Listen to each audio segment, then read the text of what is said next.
I'm using phone and as well as for both purposes, so it will be tilted. Okay. Om Ajnanatimirandhasya Jnananjanashalakaya Chakshurmilitam Yena Tasmai Sri Gurave Namaha. Namo Om Vishnupadaya Krishna Prestaya Bhutale Srimate Bhakti Vedanta Swami Niti Namini. Namaste Saraswati Deve Gauravani Pracharine Nirvishesha Shunyavadi Paschatya Deshatarine. Jai Shri Krishna Chaitanya Prabhu Nityananda Shri Advaita Gadadhara Shivasadi Gaura Bhaktarunda. He Krishna Karuna Sindho Dinabandho Jagatpate Gopesha Gopika Kanta Radha Kanta Namostute. Tapta Kanchana Gaurangi Radhe Vrindavaneshwari Rushabhanustute Devi Pranamami Hari Priye. Vancha kalpatarubhyascha Krupa Sindhubhya eva cha Patitanam pavanebhyo Vaishnavebhyo namo namaha. Hare Krishna, Krishna Krishna, Hare Hare, Hare Rama, Rama Rama, Hare Hare. Mukam karoti vachalam, Pangum langayate girim, Yat krupatamaham vande, Shri Gurum dinataranam. Paramananda Madhavam, Paramananda Madhavam. Narayanam namaskritya naram chaiva narottamam devim saraswatim vyasam tato jayamudhirayet. Narayanam namaskritya naram chaiva narottamam devim saraswatim vyasam tato jayamudhirayet. Om Namo Bhagavate Vasudevaya. Om Namo Bhagavate Vasudevaya. Om Namo Bhagavate Vasudevaya. Hare Krishna. We'll be reading today Canto 2, Chapter 1 and Shloka 29.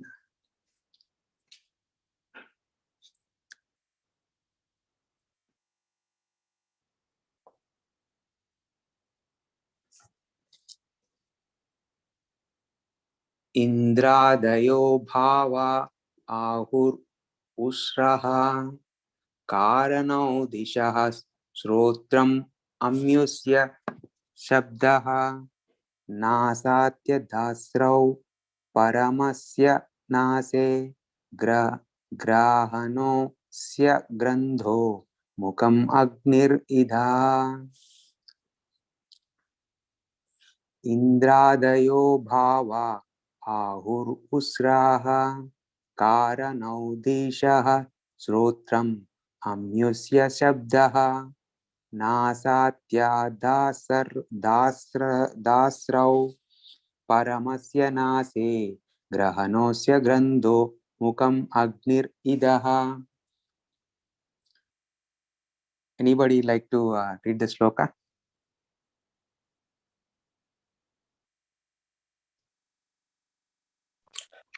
Krishna Prabhu, I can read. Please go ahead, Prabhu.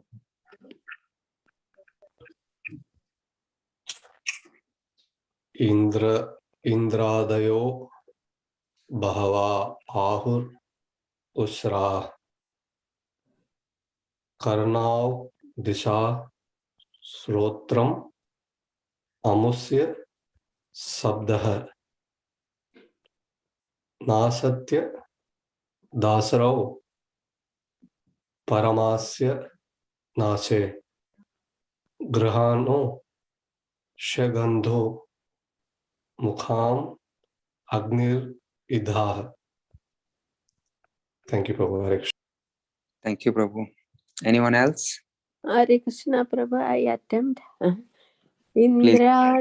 Indradayo Bahava Ahurusraha Karnau Dishast Srotram Amushya Shabda Nasatya Dasrau Paramasya Nase Kranosya Gandho Mukham Agniridha. Thank you very much, Mata.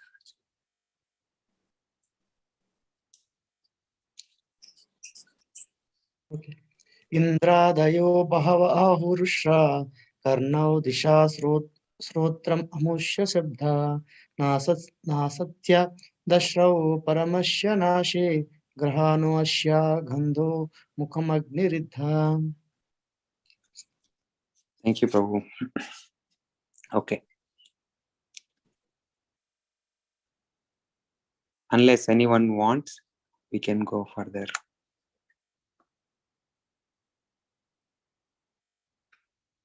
Okay.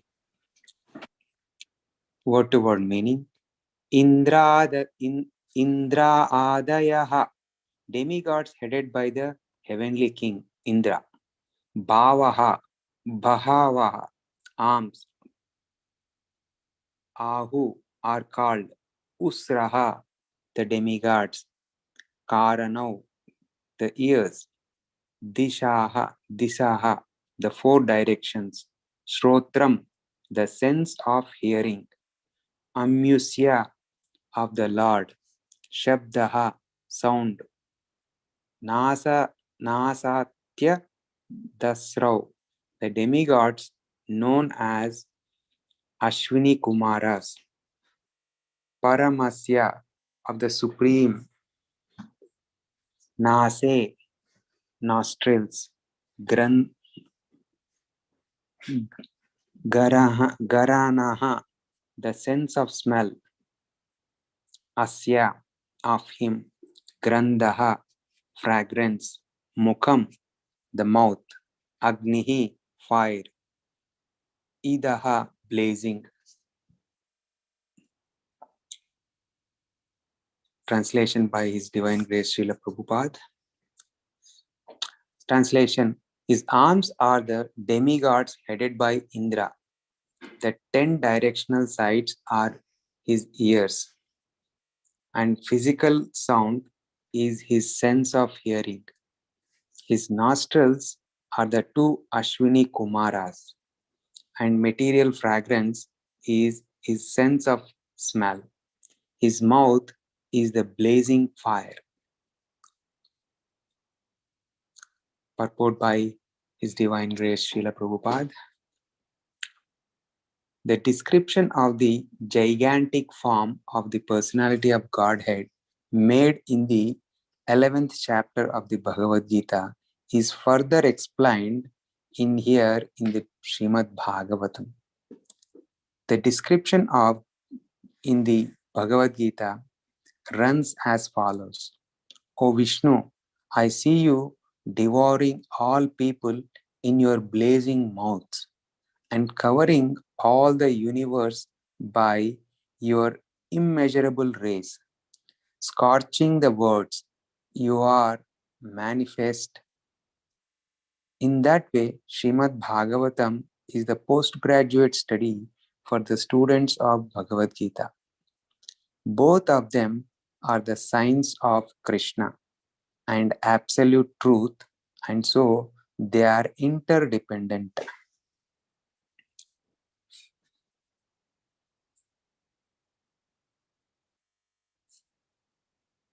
The conception of the Virat Purusha or gigantic form of the Supreme Lord is said to include all the dominating demigods as well as the dominated living beings.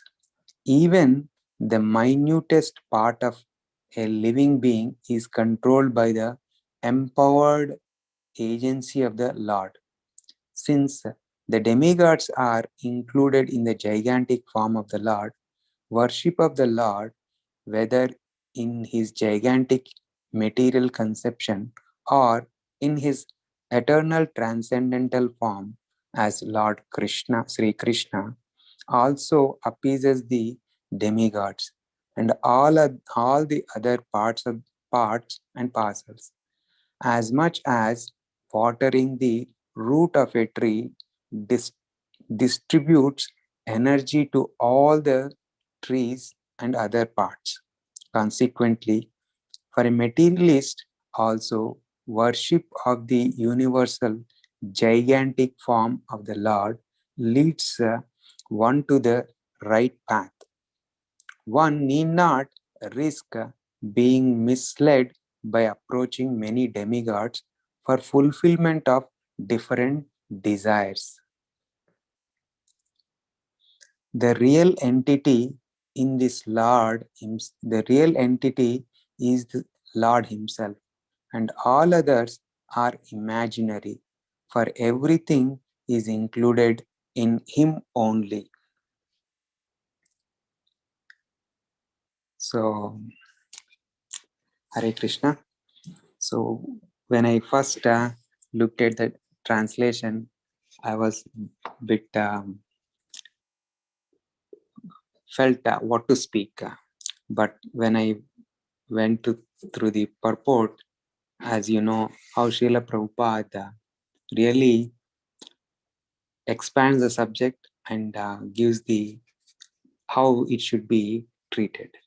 So in the Prabhupada, in the first paragraph, Prabhupada brings the point of Virat Swarupa. So in the 11th Bhagavad Gita, 11th chapter, where when Arjuna requests to show Krishna his universal form, when Krishna manifests, shows his universal form, Arjuna was very bewildered and he is very careful because as in the text it says it was so scary, so he requests ultimately Krishna to show his pleasant form where he is two-armed with a flute. So that is the pleasant nature of the Krishna he want to see, not this universal form. That's very scary. So here so that is one thing unique about because often if we see other demigods, they are shown as having different weapons in their hand and all those things, but whereas only Krishna is shown as the like with a flute, which is very pleasant, which attracts all the living entities. And often we say he is the supreme Lord and he is the supreme enjoyer. He doesn't need all these astras or anything.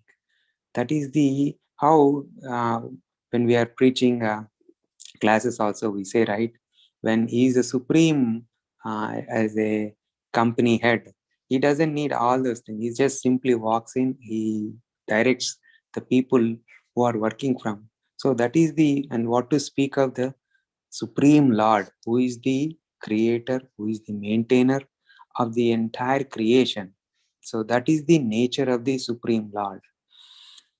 So another point in this first paragraph, Prabhupada highlights about Bhagavad Gita and Srimad Bhagavatam.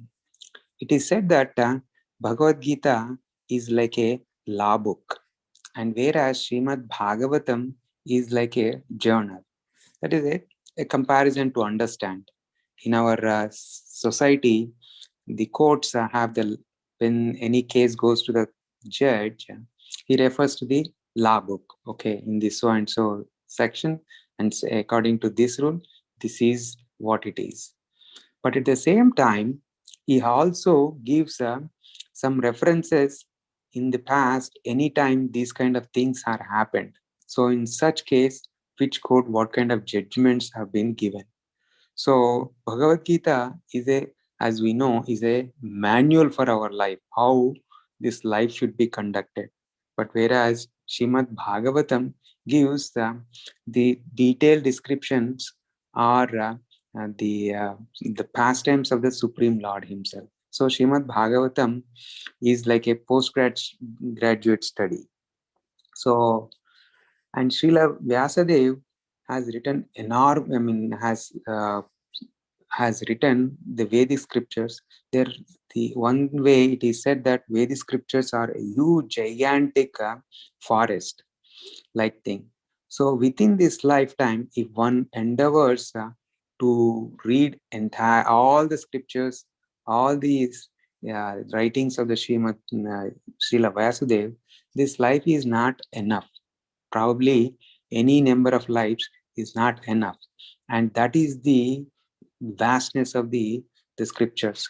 So therefore, Srila Prabhupada has given us the two books. If we can read at least and then meditate and practice, our lives are ready to go to Godhead.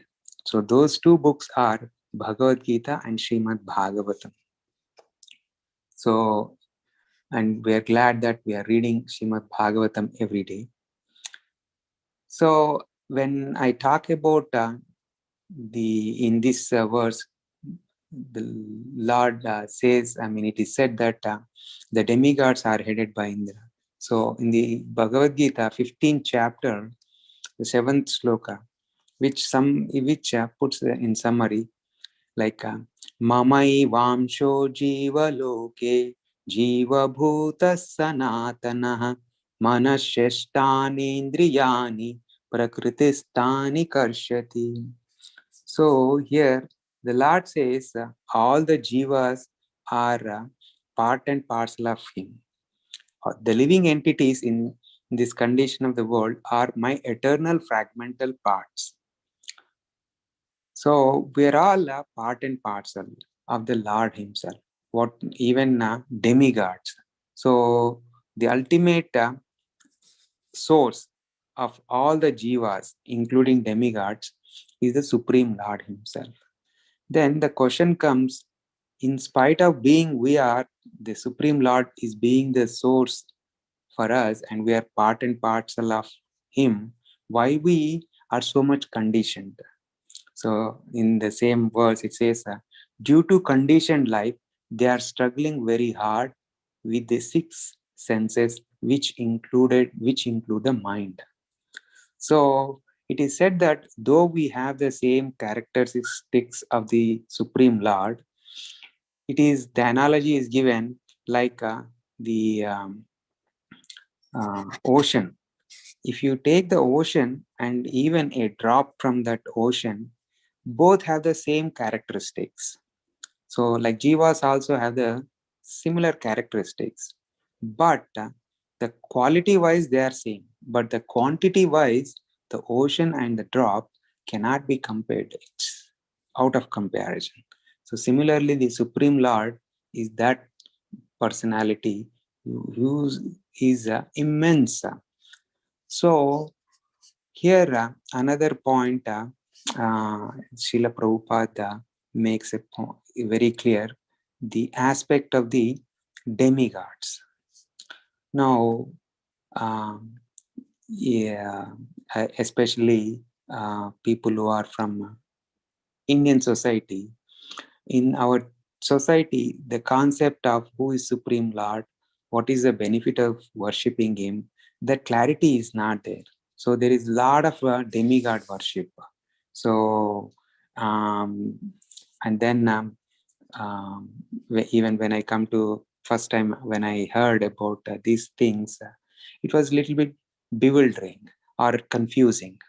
But in Bhagavad Gita, it is very clearly mentioned. Krishna reveals his position, and in that context, I would like to mention the in the chapter 7, the Lord reveals says that Antavattu phalam tesham tadbhavatya alpamedasam devan devaya joyanti madbhakta yanti mamapi. So here in this sloka, this is very clearly Krishna reveals and says that men of small intelligence worship the demigods and their fruits are limited and temporary. Those who worship the demigods go to the planets of the demigods. But my devotees ultimately reach my supreme planet. So until I come across this shloka, it was um, a bit, I thought, okay, this is made up or something. But in the Bhagavad Gita, repeatedly in so many places, Krishna reveals his position. So it's not that some authors are making up this. It is given here. So on this topic, so let's a little bit dive into that. So I will read Prabhupada purport and then we'll see. Some commentators on the Bhagavad Gita say that one who worships a demigod can reach the Supreme Lord. But here it is clearly stated that the worshippers of demigods go to the different planetary systems where various demigods are situated. Just as a worshipper of the sun achieves the sun, or a worshipper of the demigod of the moon achieves the moon. Similarly, if anyone wants to worship a demigod like Indra, he can attain that particular God's planet. It is not that everyone, regardless of whatever demigods is worshipped, will reach the supreme personality of Godhead. That is denied here, for it is clearly stated that the worshippers of the demigods go to different planets in the material world, but the devotee of the Supreme Lord goes directly to the supreme planet of the personality of the Godhead. So often you might have seen when in my childhood, when we are going on in India on the streets, on back of the rickshaws or autos, sometimes you will see this, you are God, you are also God, something like that. But here it is in the clearly said that though we are part and parcel of the Krishna, Mamai Vamsha in the shloka, where it says, though we are part and parcel, we are all part and parcel, but it doesn't mean that everybody becomes this God. And also, other slogan we see, Manava Seva, Madhava Seva. So that means worshipping the humans is nothing but worshipping the Lord. So often this phrase is uttered or used in the society. So in one sense, the motive might be different, but often it is misleading. It is not that service to the humankind is the service to the Supreme Lord. It is against, like when we say watering the roots of the plant is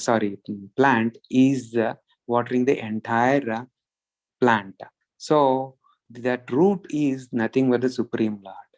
So here one should not be, when we say that that Manava Seva, Madhava Seva is not truly, what it means that the worship, when the real service to the mankind is exposing or giving them the knowledge of the Supreme Lord.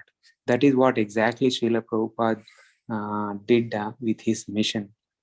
So one time when Srila Prabhupada was traveling with one of the, I think I forgot the business tycoon, but one of the business, a very big industrialist. So the industrialist asked Srila Prabhupada. At that time, Srila Prabhupada was building the Juhu temple. So he was asking on the same lines, like, why instead of serving the poor people, you are building these gigantic temples? What is the purpose of that at the cost of uh, instead of helping the poor people? And Srila Prabhupada, very nicely, he says, see, these temples are not building for the sake of any fame or anything. These temples are built because so magnanimously, so that all the jivas all the people are attracted to the Supreme Lord, because the human nature is that we get attracted to these opulences rather than the possessor of the opulence, the way that opulences are coming. That is the material nature. So Srila Prabhupada says that is the only reason we are building these gigantic, beautiful temples for the worship of the Supreme Lord, so that everybody will come, will be attracted, and then they can realize the purpose of the life and the Supreme Lord's position and the benefits of the Supreme Lord, worshipping the Supreme Lord. That is the only purpose. Otherwise, I don't need to do this. I can just sit under a tree and meditate.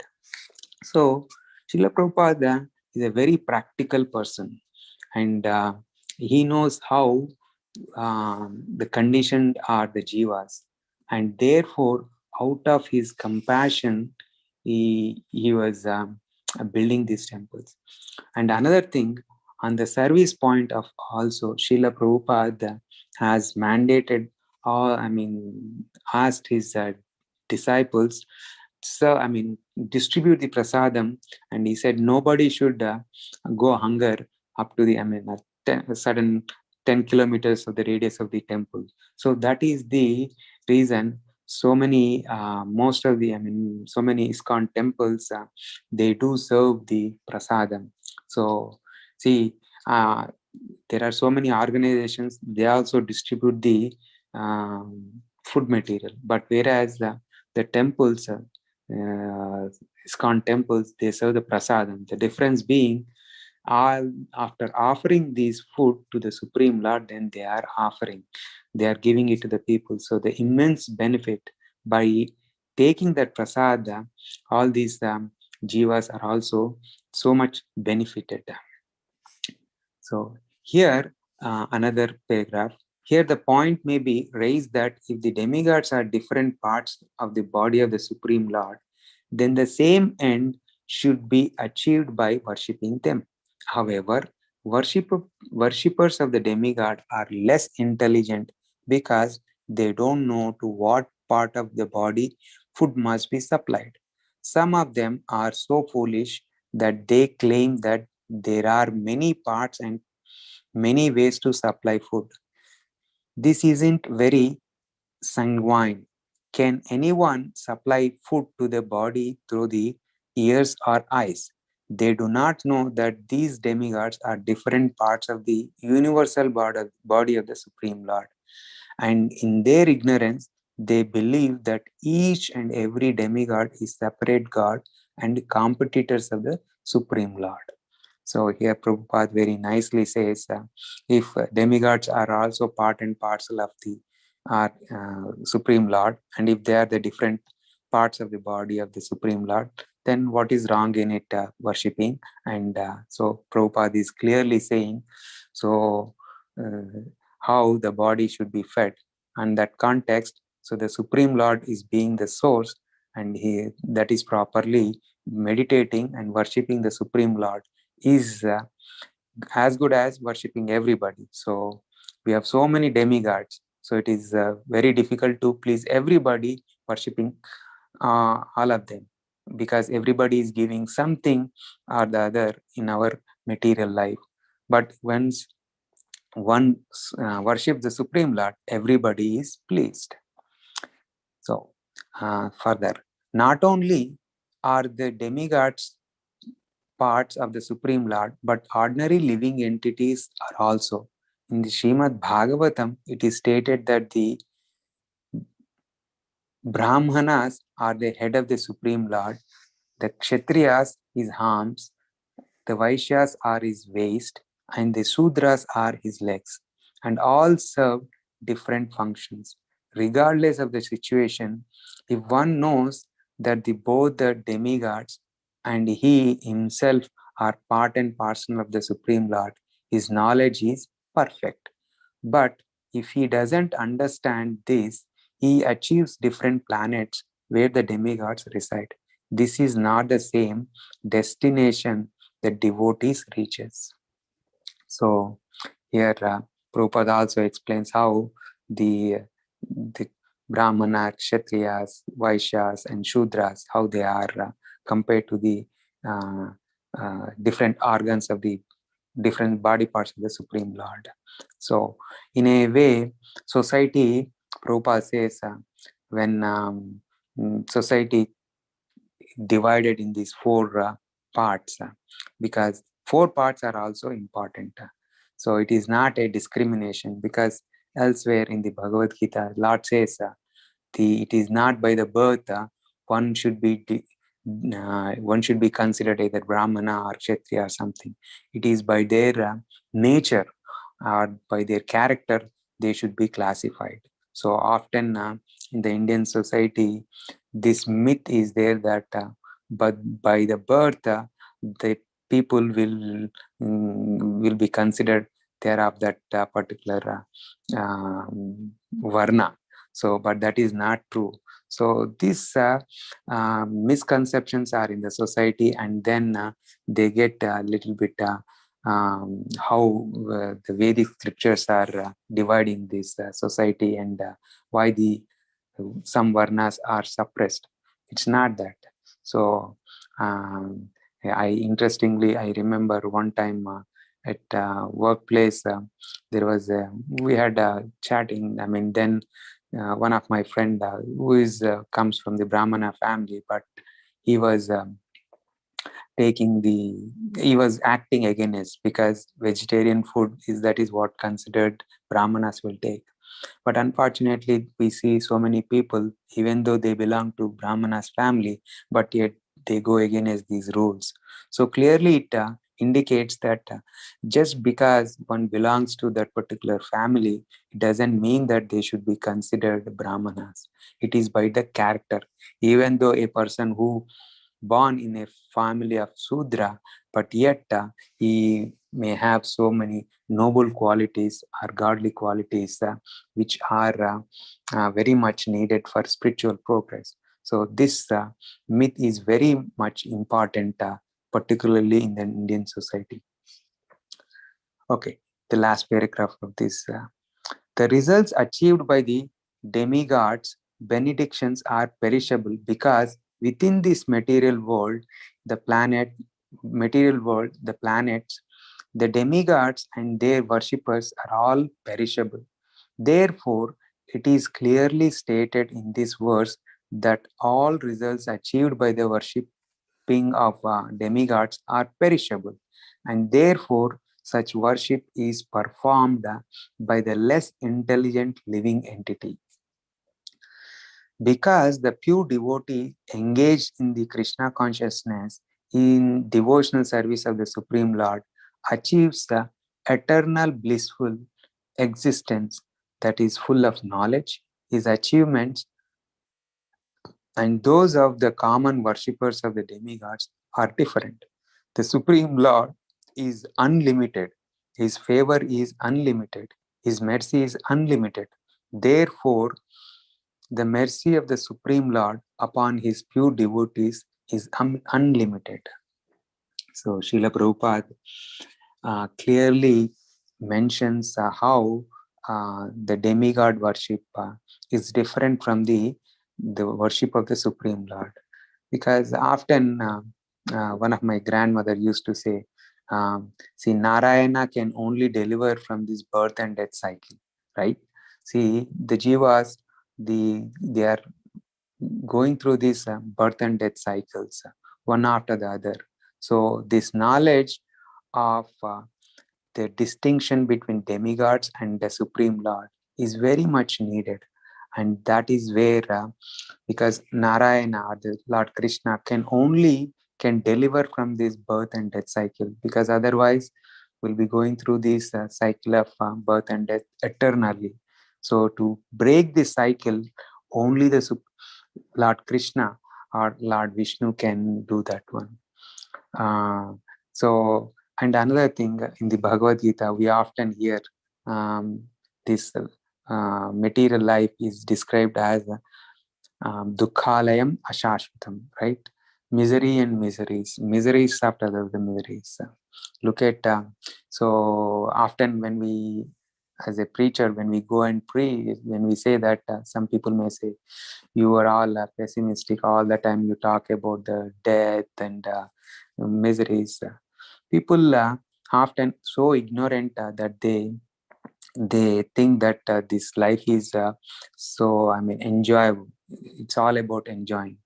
Of course, some people think, okay, they are in good position, making good money, and all these material comforts are giving this enjoy. But even such people, now we are going through from last 2 years, will realize that with the pandemic situation, did we ever hear this kind of pandemics? We only read, at least myself, we never saw this kind of pandemic. We read in books, so and so, so many years back there used to be. But now, being in modern society, from last 2 years, we have been facing this pandemics. And now yet, we have so many vaccines have come. We have taken 3 times of the vaccine, but yet we don't know clearly when this is going to end. Everybody is living under fear. So this is a classical situation. One who does not believe that this material world is Dukhalayam, there is nothing else proof. So, well, we are advanced so much. At least now there is vaccine or something we are saying. But the material nature can never give happiness. And that realization only comes from the scriptures, from the scriptural reading.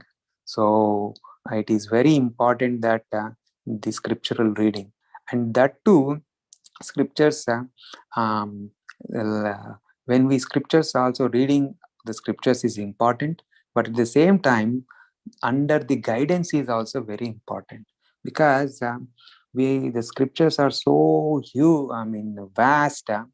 There may be a particular Purana which glorifies that particular demigod. Then people say, well, that Purana is saying that by worshipping that demigod, we get all the benefits. But the essence is revealed somewhere else. So the right scriptures be within the short time of our lives to perfect is Bhagavad Gita and Srimad Bhagavatam, because these Bhagavad Gita is given by the Supreme Lord himself. He himself spoke to the Arjuna. Then what else we need? And Srimad Bhagavatam, which gives the elaborate pastimes of the Supreme Lord. If these two we can read, we can get, because other Puranas also glorify. Because if we go into the society, there are so many organizations promoting different demigod worships, because ultimately these people doesn't have the proper understanding. So that is the reason it is very important to follow sampradaya. Samyak pradhayate iti sampradaya. So that right knowledge one can receive only by the mercy of the disciplic succession. So unlike the material knowledge, where probably people doesn't endorse or give much emphasis that Guru Parampara study. But whereas in the spiritual knowledge, that should be received only through the Guru Parampara or disciplic succession. Otherwise, this knowledge, another thing, the spiritual knowledge, whether it is taught 1,000 years ago or today, the essence is same. Maybe the way it is knowledge is given with the different according to the circumstance, may be with different examples, but essentially the essence is same. So it is not changing. Whereas material knowledge from time to time changes, because we often hear, right, some scientist has created or some theories, and these theories keep changing from time to time. The newer scientists reveal newer discoveries reveal that there may be something different.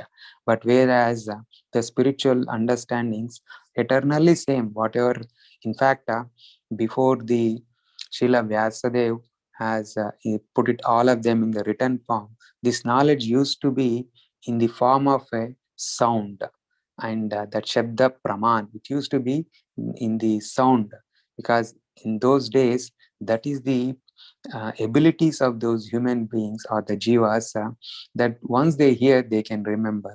Whereas in the Kali Yuga, it is said that the human beings do not have that capability. Even we can realize, right?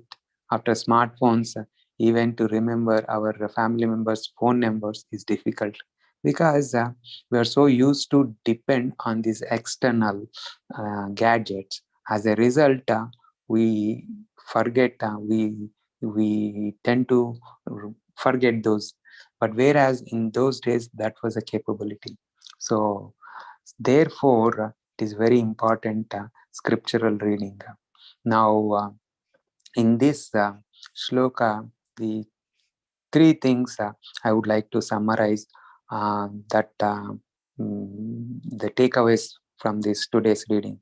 One is the number one, Bhagavad Gita and Srimad Bhagavatam. These are the two scriptures. If we read, and our lives will be perfect.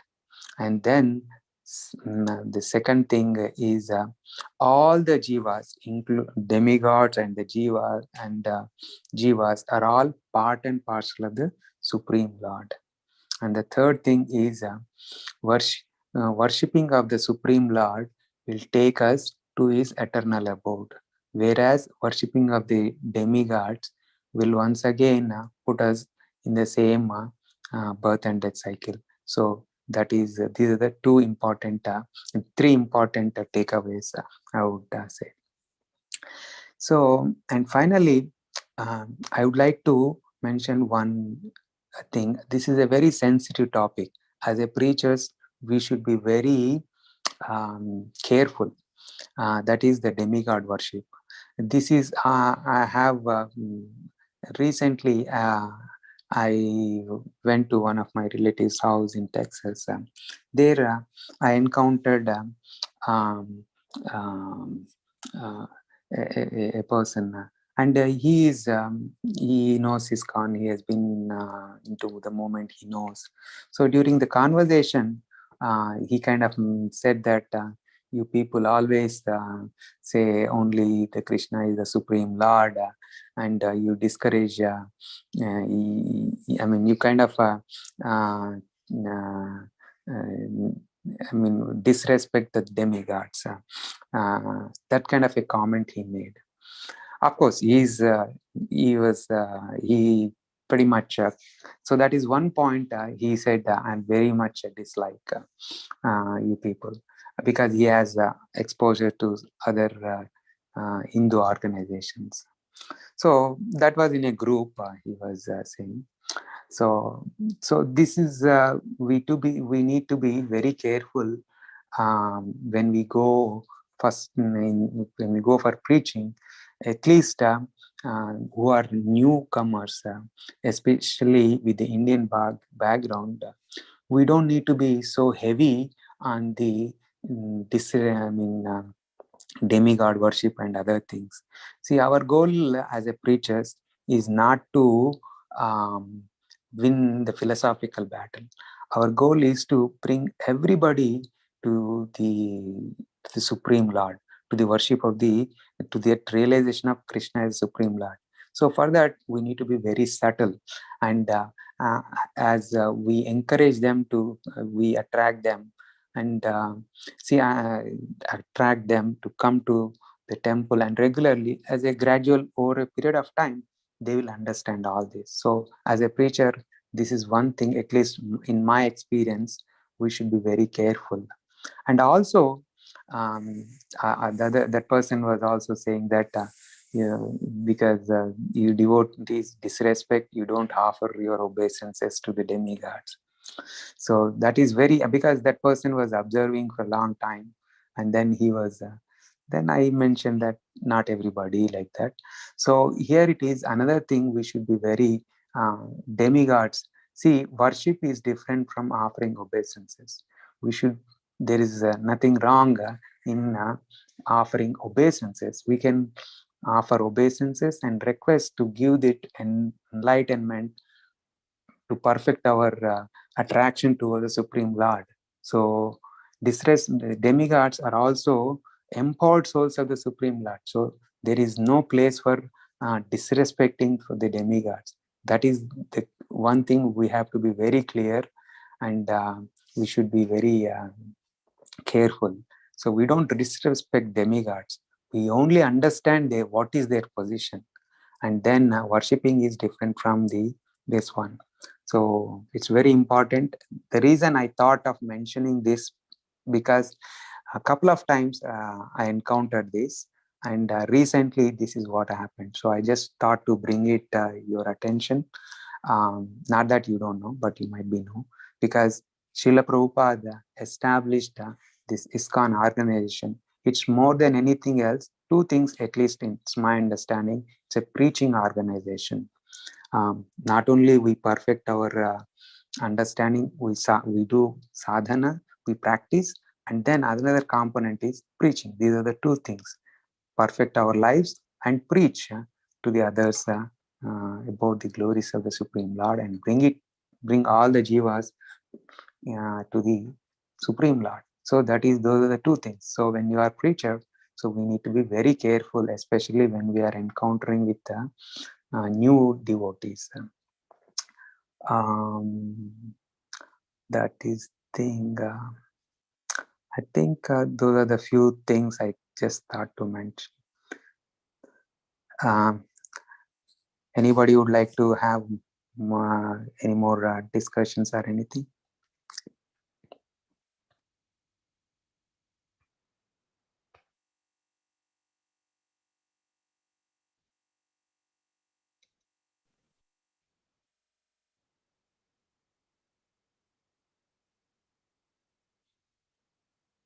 Thank you so much, Prabhu, for presenting in a nice way. So I understand that, especially in Indian community, when we talk about the demigod worship, I mean, when we are started talking, and generally first thing many people will talk about the same thing what you mentioned, right? I mean, why only Krishna is God, including myself, right? So I mean, when I start. So, I mean, yeah, we need to be very careful. I mean, it's not that we need to compromise with the philosophy, but the way we are presenting it. I mean, of course, the example that you countered with somebody, right? We are not, not offering, not giving respects to demigods, due respect, it is an offense to the holy name of the Lord, right? We need to offer the respects, but we are not worshipping them as equal to the Lord or separate from the Lord. So thank Yes, you for presenting that. So yeah, a lot of times, I mean, in the initial stages, one may get that kind of, yeah, oh yeah, I don't need to offer obeisance to still Lord Shiva, Lord Brahma, but they are the greatest one. It is an offense. And also they're representative of the Lord, I mean, even other demigods. Yeah. Because that person was strikingly, because this is a recent conversation I had, and I don't know, it appears some devotees, they don't offer obeisances, and he was very adamant. So we should be very careful. All the jivas, see, when we say all the jivas are part and parcel, offering obeisances is nothing wrong. We are offering obeisances, but the realization is different. And another thing is, see, when a person is deceased, a doctor cannot prescribe a heavy dose. That is against the benefit to that patient, because the patient, a doctor understands what is the nature, what is the capacity of this patient or this deceased person. So accordingly, he gives a medicine. Therefore, just because we understand this, the philosophy where Krishna is the Supreme Lord, when you enforce that, that will have a negative reaction. So as a preacher, especially in these days, we have to be very careful. See, by friendly, if we are friendly, then bringing them and regularly, if they are continuously, if we can just make them to hear the Krishna Katha, all these come to the temple, gradually they will get there. Because we are all, at least I myself, were in that boat. Because for so many years we have been in the society, we don't have any clue. Though I was reading Bhagavad Gita, particularly 12th and 15th chapters were taught in my childhood, but I didn't know any clue about anything, because we were not given the meaning. We are just, especially in Indian society, memorization is the only parents used to insist, but they never thought about giving the meaning. Now, when I look back, I think, I wish I would have known these meanings that time. My life would have been much better. My practice would have been much better. But what else? At least within this lifetime, by Srila Prabhupada's mercy, we are able to um, come across, understand the meaning in the easiest, because the language in English, because Sanskrit is very, we are not equipped with the Sanskrit language, but by the mercy of the Supreme Law and the Srila Prabhupada, everything is available in whatever language they are comfortable, because Bhagavad Gita is that book has been translated in so many languages. So now we can see how devotees are so merciful. Yes, Prabhu. Thank you very much for that. Anything else? Hare Krishna Prabhuji, please accept my humble obeisances. All glories to Guru and Gauranga. Hari Bol. Prabhuji, wonderful to hear you again after a very long time, and very nicely presented. About the last point that you made, and discussion with Lingaraja Prabhu. Prabhuji, offering obeisances to demigods is, that's the principle, and we should do that. However, we notice that in lot of homes and even in temples, some of the modern day persons are being worshipped as God himself, and they have no sanction either by their practices or by any other means to be even a demigod. And then if we don't offer obeisances to that sort of a personality, that also becomes very, what do you say, it's a subtle situation. So how do we handle this sort of and a lot of times, the stories and things associated with these sort of persons are, taken directly from, either Krishna's pastime or Rama's pastime, one of the things. And it becomes really subtle and also very, very awkward, even to get into a discussion on these things. So how do we manage that sort of a situation, Prabhuji? Very nice, Prabhu. Very nice, very practical situation you have highlighted, Prabhu. That is true. Offering obeisances to the demigods, but the so-called human beings, some saints or so-called not offering obeisances, also some people. So here is my understanding, Prabhu. At least it is my understanding. See, Lord can be perceived in three ways according to the Bhagavatam, right? What are those? Brahman, Paramatma, and Bhagavan. And Srila Prabhupada has emphasized us how the worship of the Bhagavan feature is the topmost. There is no doubt about that. So coming to the practicality of this, so when we are in that situations, the way I look at Prabhu, we are part and parcel of the Supreme Lord, every jiva. And second thing is, in every jiva, whether is a demon or demigod, with whoever it is, there is a Paramatma feature. So when probably in those situations, we can offer obeisances, thinking that the Paramatma in that, oh Lord, give me that intelligence. Probably that is the safest way in a situation. Because another thing is, in this world, we don't know how the person, we cannot judge just because that person is saying something, or sometimes, I mean, if it's the first time you are seeing. So The safest way, I would say, because it is, our body is like a temple, right? It should be temple where the Paramatma, if Paramatma is residing, wherever the Paramatma is residing, that is a temple. So this body is also is, because one who truly realizes, he maintains this body in that way, because the different tilak and different parts of the body we decorate with tilak. Why? Because it is treated, it is an abode of the Supreme Lord as a Paramatma feature. So with that intention, if we look at every jiva, then our perspective will differ.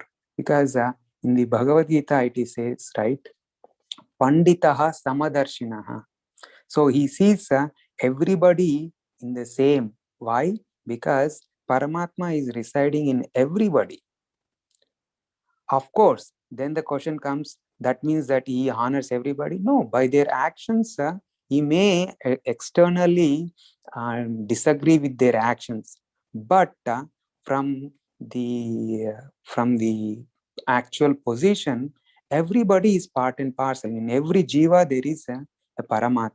So, in that perspective, probably if we offer obeisances thinking that, oh, Paramatma in offer obeisances Paramatma in that jiva, then I think we are safe, and at the same time we can avoid that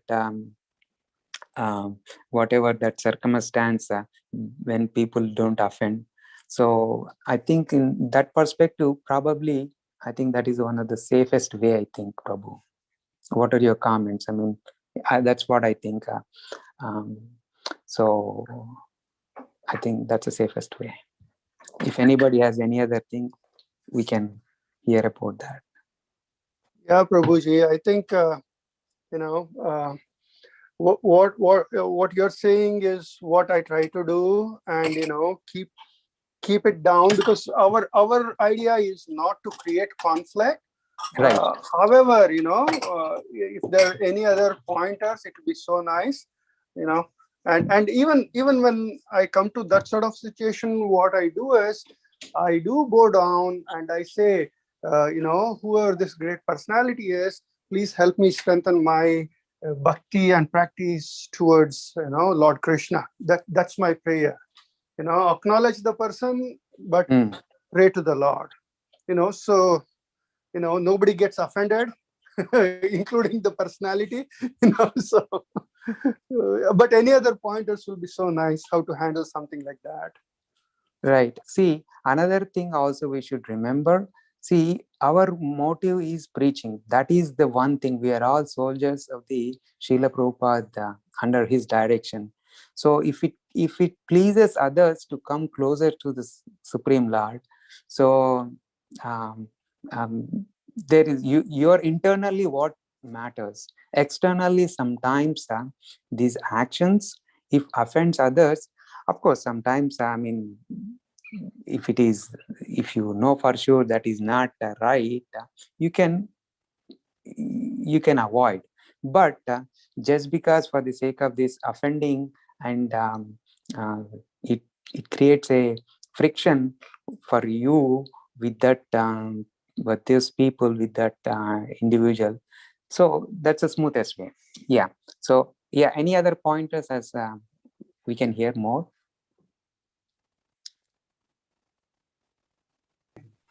Hare Krishna Prabhu, please accept my humble obeisances. All glories to Guru Maharaj Srila Prabhupada. This is Amrita Kelly Dasi Prabhu. Hare Krishna Mataji.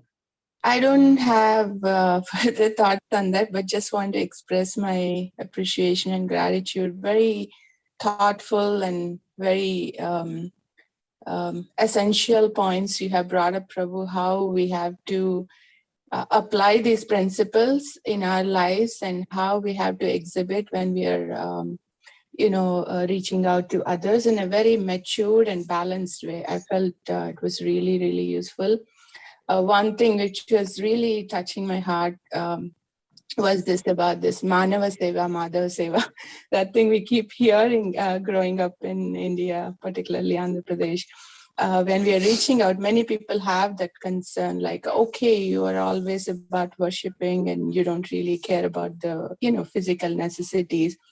But how you have brought up this giving the real knowledge and helping them, get out of this, all kinds of sufferings for good. That was very, very touching.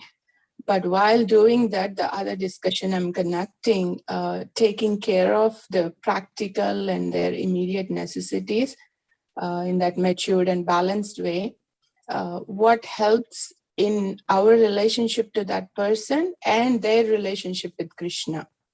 I think it comes only with maturity, right? It's very beautiful the way you have brought up, Prabhu. And thank you, Radha Kunj Bihari Prabhu. That's a very practical situation we all come across. And one thing that I'm taking away from this discussion is that maturity, and probably praying to Krishna to give us the intelligence to, help in that situation. What's the right action for ourselves and for the other person involved. Thank you. Very nice, Mataji.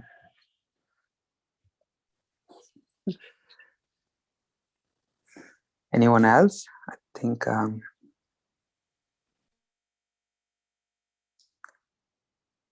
okay, I think it's 8:33. Unless if anybody has anything, we can end here.